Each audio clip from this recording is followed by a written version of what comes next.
Olá, meu nome é Dayana, sou estudante do curso de Direito da Universidade Cândido Mendes e atualmente estou no sexto período.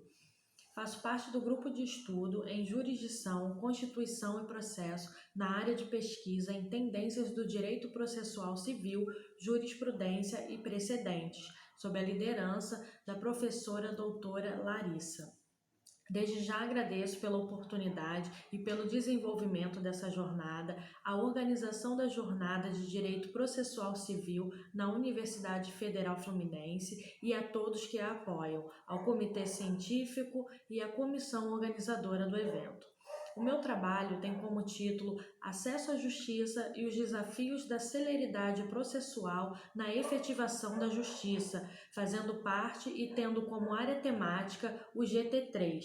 que diz respeito às normas fundamentais do processo civil. Está inserido também na linha de pesquisa do acesso à justiça e efetividade do processo no Estado constitucional. Tive o prazer de escrever este trabalho juntamente com os docentes Ângela Barral, Bianca Oliveira e Milton Delgado.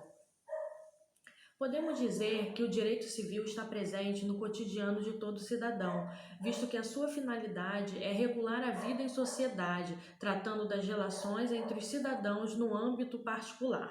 De acordo com o argumento da linha de pesquisa desta jornada e também do presente trabalho, a partir da nova remodelação do Estado Democrático de Direito em sua perspectiva constitucionalizada, a relação entre os clássicos temas referentes ao acesso à justiça e a efetividade do processo também se reestruturam a partir dos impactos desta mudança. É nesse sentido que os novos desafios a serem vencidos para se proporcionar tanto um acesso à ordem jurídica substancialmente analisada, quanto o acesso à fórmula efetiva para se receber o primeiro acesso devem ser pesquisados. Especialmente, parte-se da clássica obra de Capelletti e Garf para o desenvolvimento de pesquisas na temática do acesso à justiça. O acesso à justiça está materializado no artigo 5º, inciso 35 da Constituição de 88, como direito fundamental de todos os brasileiros e estrangeiros residentes no Brasil. Cabe dizer que esse direito não diz respeito apenas ao acesso aos tribunais, mas também a mecanismos adequados que garantam esse acesso de forma igualitária, legal, concreta e efetiva, visto que o órgão competente a prestar tutela jurisdicional seja o Poder Judiciário. Dessa forma, o acesso à justiça pode ser entendido como um direito fundamental garantidor, obtido e alcançado tanto por intermédio dos meios alternativos de solução de conflitos de interesses, quanto pela via jurisdicional e das políticas públicas.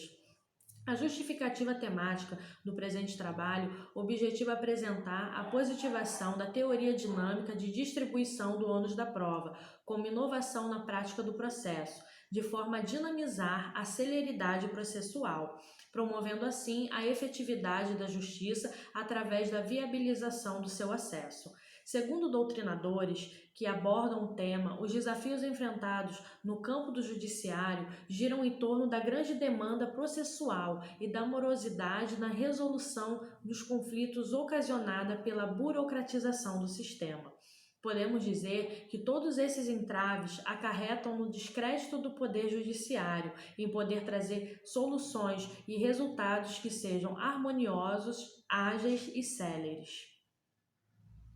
Concernente aos direitos e princípios fundamentais, pode-se dizer que os princípios constitucionais elencados no artigo 5º da Constituição Federal são de ordem processual, pois foram produzidos e reproduzidos no novo CPC de 2015, conforme observado em seu artigo 1º. Por esse preceito, todos os institutos processuais devem ser analisados e de acordo com a Constituição Federal de 88 e os direitos fundamentais nela consagrados. Emerge-se agora, textualmente, o que alguns autores chamam de direito processual civil constitucional.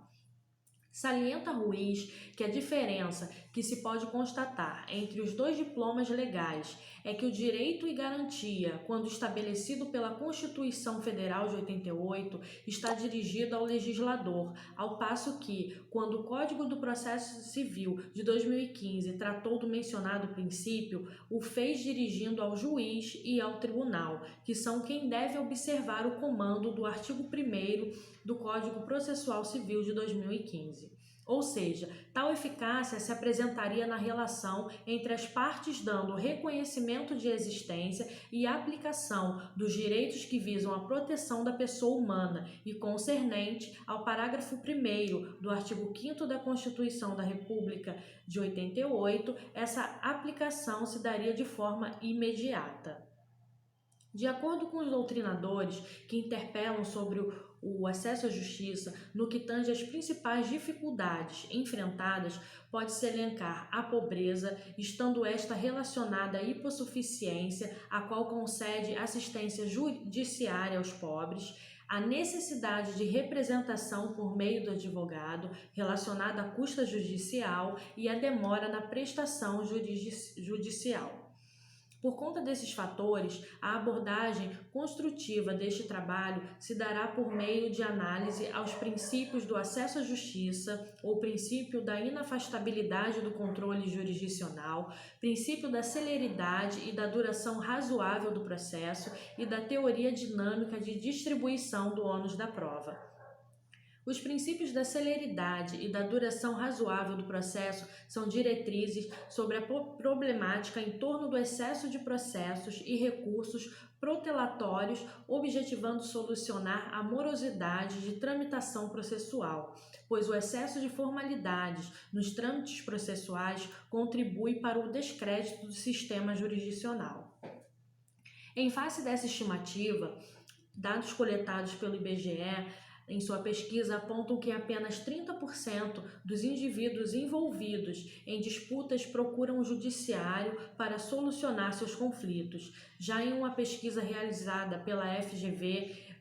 sobre o índice de confiança na justiça brasileira, constatou-se que os conflitos de consumo e os conflitos trabalhistas são os que mais levam os brasileiros à apreciação do poder judiciário e que quase 3/4 da população acredita que a justiça é lenta, cara e de difícil acesso.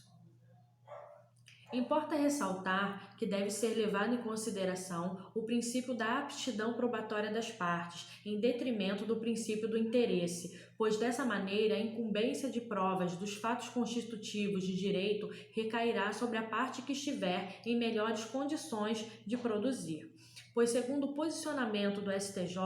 a regra supra é relativizada pela distribuição dinâmica do ônus da prova prevista no parágrafo 1º do mesmo artigo 373, onde o comando valorativo principiológico íncito se alinha aos princípios da cooperação, da boa-fé, da lealdade e, sobretudo, à igualdade substancial, a fim de direcionar o maior encargo probatório àquele que tenha maior aptidão para obter as provas necessárias ao deslinde do caso. Sobre o Instituto da Redistribuição do ônus da prova, na perspectiva do direito comparado, a ministra Nancy Andrighi explicou que, de acordo com a teoria da verossimilhança, em contraponto à regra do ônus da prova, bastaria um grau mínimo de probabilidade da existência do direito alegado para amparar a decisão favorável.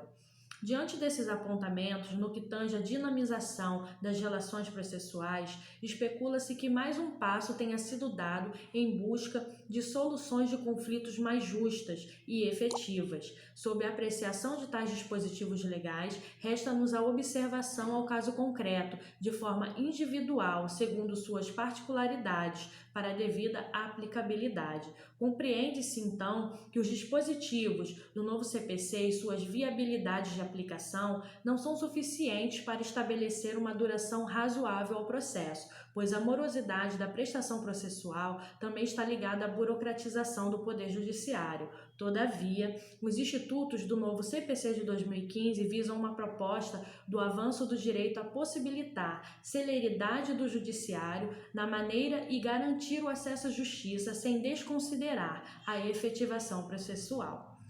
Meu agradecimento a todos e me despeço aqui.